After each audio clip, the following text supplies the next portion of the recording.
You don't see many stop signs in the UK, but when you do, they look like this, a red octagon. And that's the same as they look in pretty much every country, which is a bit weird if you think about it, because like most of the time, British and American road signs look very different, but in this one case, they look exactly the same. And it didn't used to be this way. Until the 1970s, Britain and the rest of Europe had its own stop sign design that looked like this. And the story of how that got replaced by the American version is also the story of why the rest of our road signs still look different, and why they probably always will.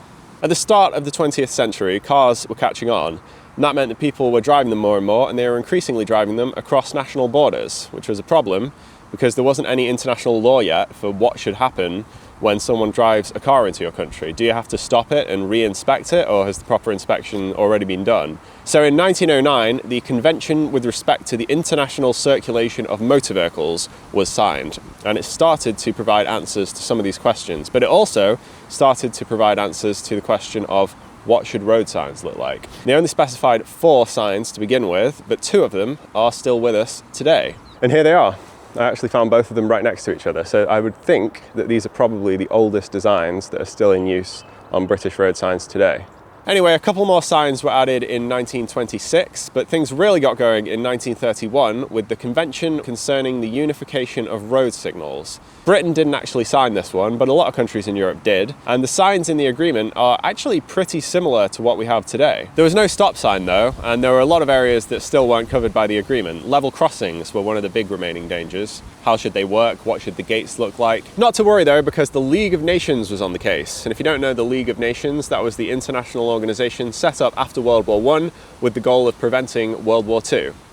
But fortunately, they also recognized the importance of road safety. So they had a careful look at this issue and they issued a recommendation, but unfortunately they'd been so busy putting this together that they'd forgotten to prevent World War II. So when this recommendation came out in January of 1940, it didn't get the attention it deserved.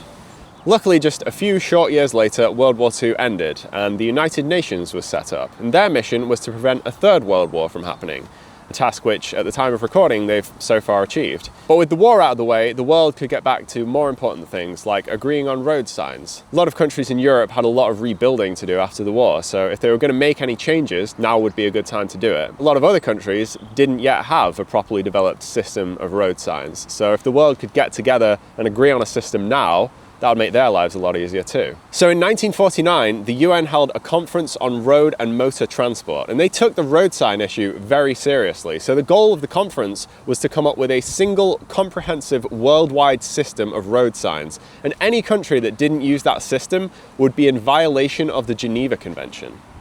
The Geneva Convention on Road Traffic. Diplomats from 20 countries spent 3 weeks arguing about road signs, and the minutes from those discussions give you a real sense of just how thrilling those conversations were. Turkey thought that the definition of the term road should be expanded, and not that of the term carriageway, and that the component parts of the road, for example, carriageway, shoulders, and... It seemed like the world might be ready to settle this road sign issue once and for all. But there was one problem. The US hadn't been involved in any of the previous agreements, and while all that had been going on, they'd developed their own system, snappily called the Manual on Uniform Traffic Control Devices. They didn't have as many languages or borders to worry about as Europe, so instead of using fancy graphics, they just put words on the signs.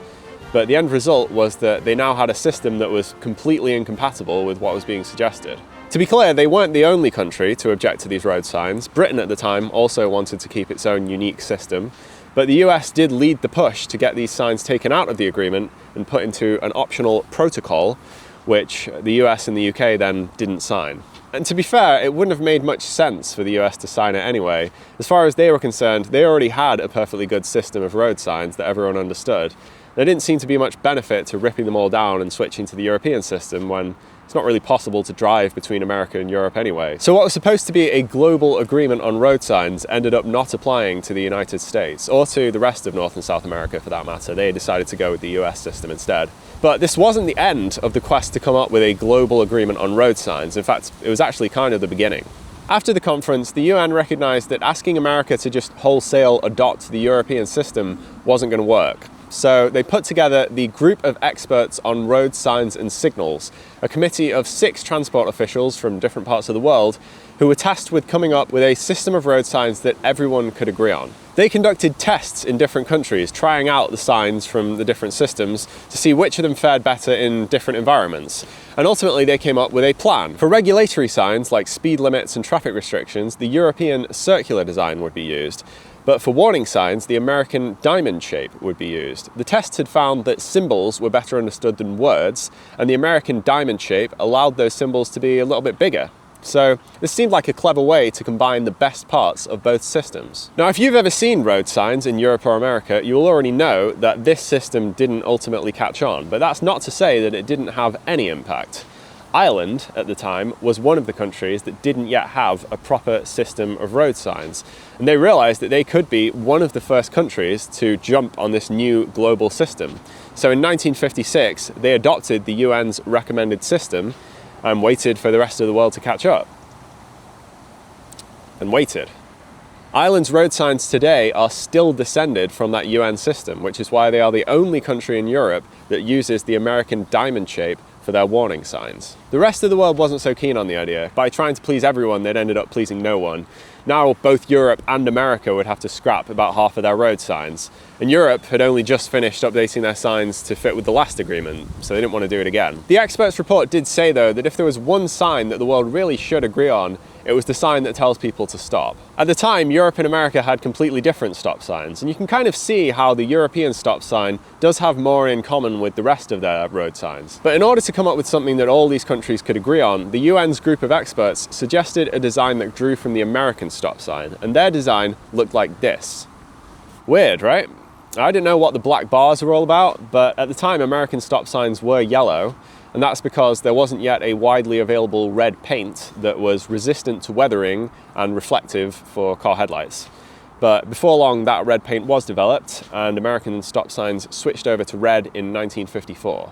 So the global road sign system was a bit of a flop, and strangely it was criticised both for being too late and for being too early. It was too late because many countries had already put up road signs and they didn't want to change them now, but it was also too early because many countries were about to start building things like motorways and interstate highways, and they didn't want to be constrained by an international agreement if they had to come up with new road signs to fit with these new roads. But there was one final attempt to try and get the world's road signs on roughly the same page.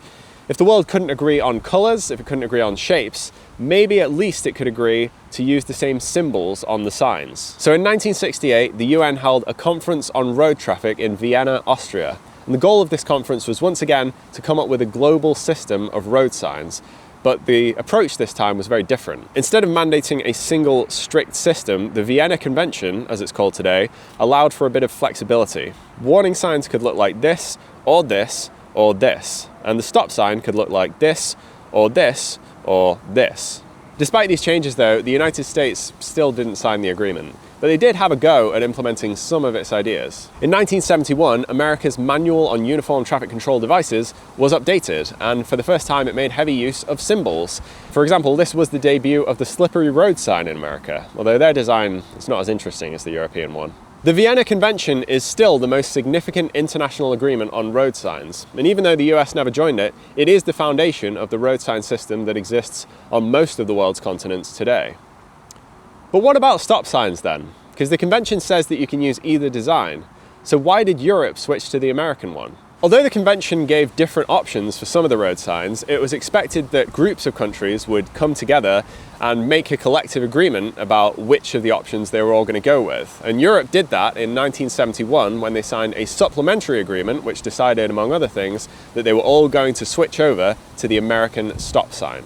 Why did they do that? Well, there are some advantages to the American design. It's easier to tell apart from other signs, and because it has a unique shape, you can identify it even if it's dark or covered in snow or something. But the other thing is that in Britain and in Europe in general, stop signs aren't as big of a thing as they are in America. The US uses stop signs all over the place. They'll even put them in setups called an all-way stop, where two roads meet and everyone gets a stop sign, and then there are a load of rules about who goes first and what happens next. In the UK, that kind of setup is specifically banned, and it's almost impossible to install new stop signs because the stop sign should only be used when a junction has very poor visibility.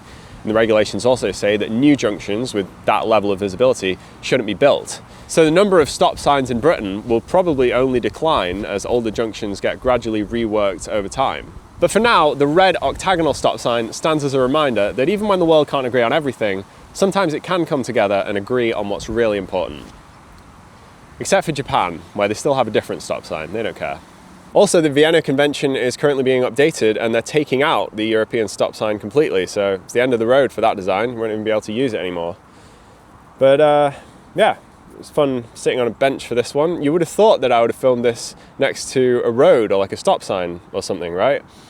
But that's the thing about stop signs, they're only used on blind junctions, and I didn't feel too excited about standing next to one of those.